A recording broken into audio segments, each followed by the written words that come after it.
Many thanks.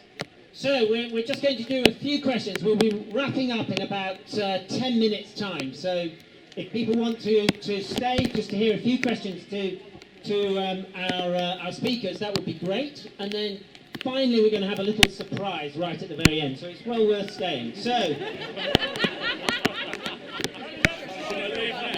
I know you've had some surprises this week, but you never know what the next one could be.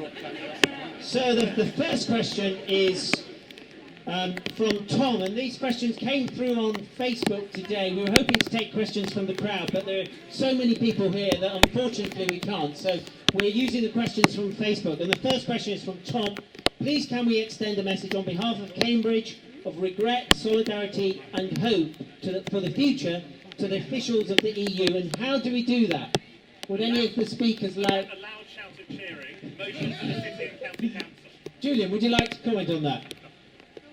I think a very loud shout and cheer for all the people who've done all that work, which we can certainly do, but also the City and County Councils can pass motions, and that might make some difference. But otherwise, I'm not sure it'll make a vast difference to them. I'm hoping the surprise is that we wake up and it was all a dream. I fear that won't happen, but a very loud cheer for all the people who've done that work would be marvellous.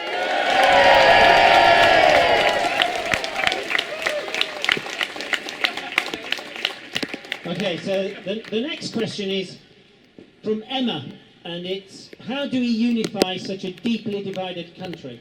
Stuart, do you want to take, I know that's more open-ended, but...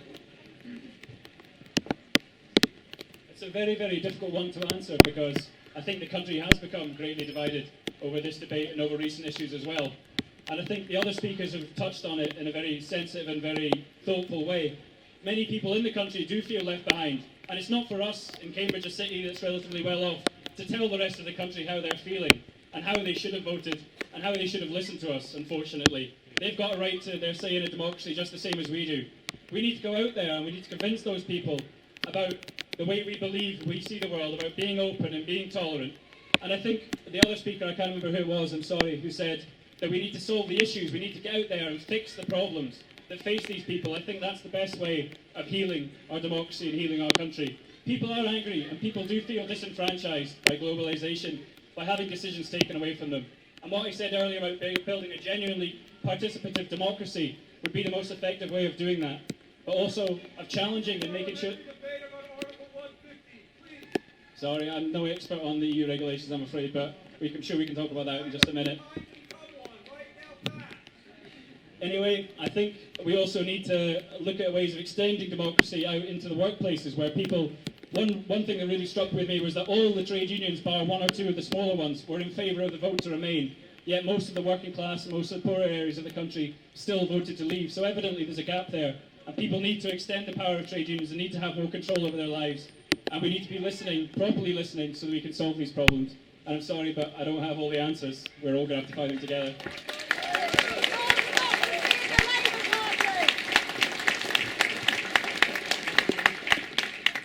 How did Daniel vote this evening? Did he back Carpen or not? Okay, so the next question is from Rona. And Rona's question, very topical. Do you believe there should be and or will be a general election in 2016? And Daniel's kindly accepted to answer the question. Will be and should be are two different things. I'd like a general election any day I can get rid of a Tory government. Every day, any day. Let's be quite clear, everybody. The Tories have got us into this mess. It's all about Cameron. So, general election tomorrow? Yes, please.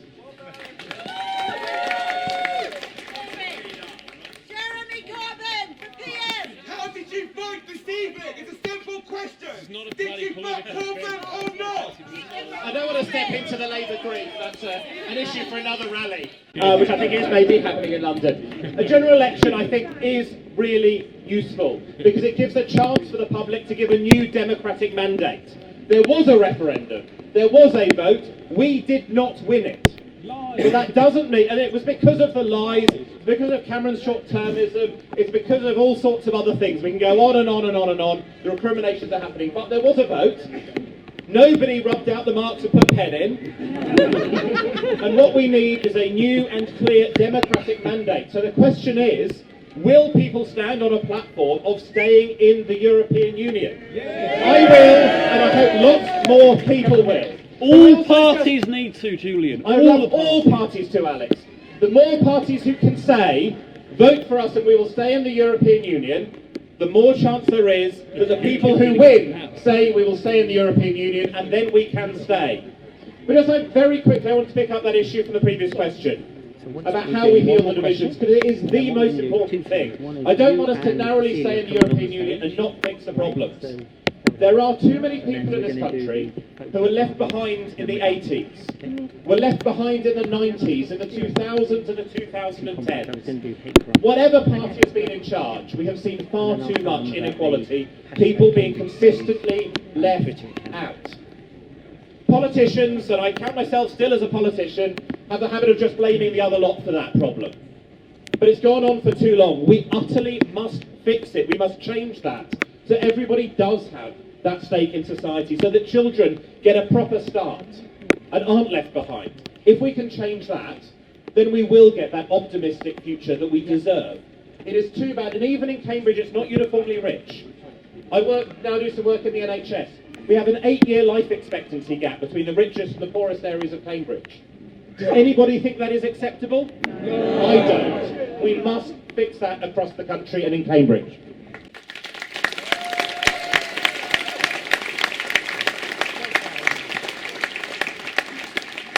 There were two different questions there. One being, do I want to see an election?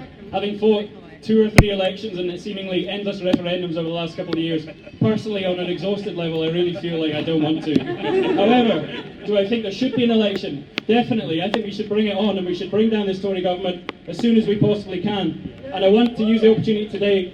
I know there's endless political infighting amongst everybody, but if this event doesn't shock us out of our stupor that we've walked into this crisis by fighting each other endlessly and failing to tackle the real problems, now is the real time to start talking about a progressive alliance of all parties that want to stay in the European Union.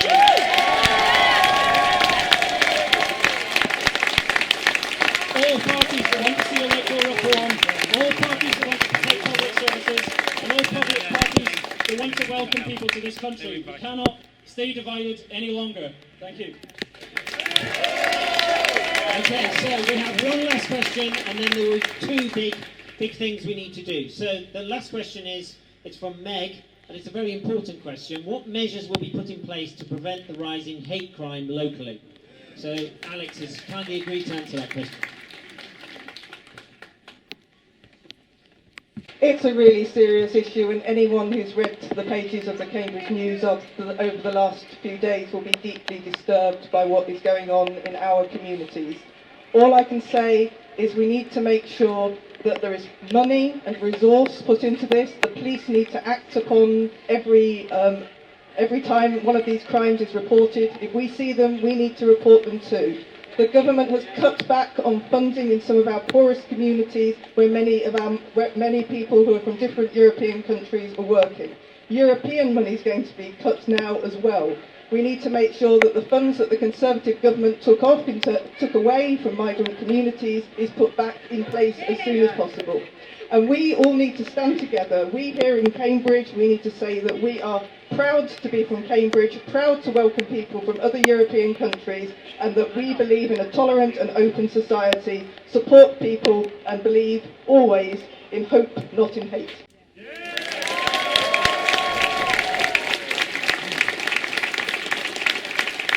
That's fantastic. So we now have 2 important things, 2 very important thank yous. The first thank you is to 2 individuals who did a sterling job over the last couple of days to actually pull this rally together. It's amazing what they've done. So I'd like to invite Lauren and Cecilia onto the podium to take a big clap from everybody in the audience.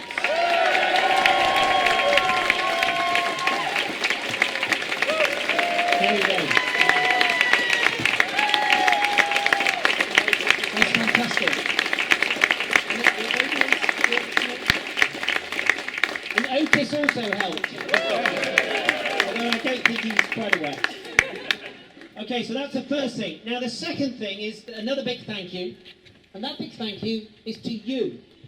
So, because without people coming out and expressing this, this would not be a successful rally. This voice that we have in Cambridge would not go out beyond this city.